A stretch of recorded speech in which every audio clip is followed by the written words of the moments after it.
So one of the things that I know that we want to do here at Local 600 is make sure that we pass the knowledge on down.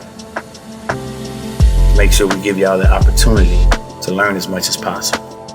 We want to make sure we give you the tools to make sure that you can know what you're doing in there. And the best thing to do is just education. We got to educate, read, learn, and educate.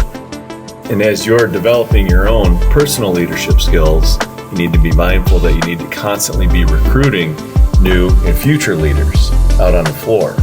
And when you're out there recruiting, you want to make sure that we stay diverse, because that's been the main source of our unity and power here at Local 600. It's important for the Local 600 to be united because we stand together, we can get more things accomplished. This has been one of the most diverse and progressive locals it is, and we want to continue to do that.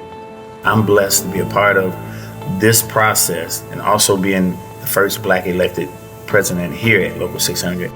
My unit specifically, demographically, the membership is composed of different cultures, right? I want to make sure that we maintain that representation. What would you recommend looking for in a leader?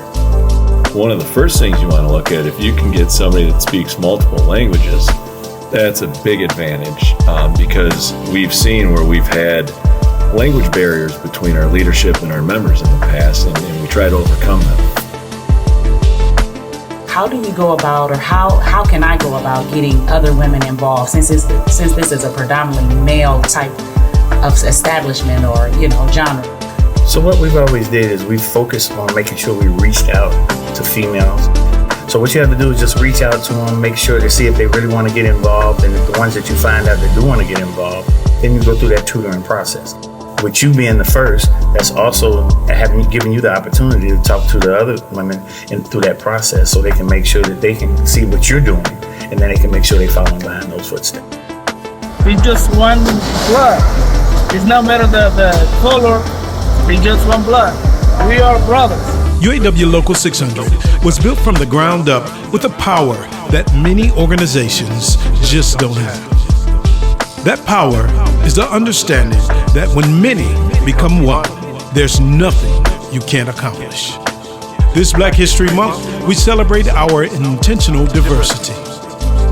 We continue to create groundbreaking achievements. Roy Gamble was the first African American president of this international union. Laura Dickerson is the first African American woman to become regional director. Tony Richard is the first African American to be elected president of UAW Local 600. Tomorrow, we will continue to create great leaders from all walks of life, because that's how we were built.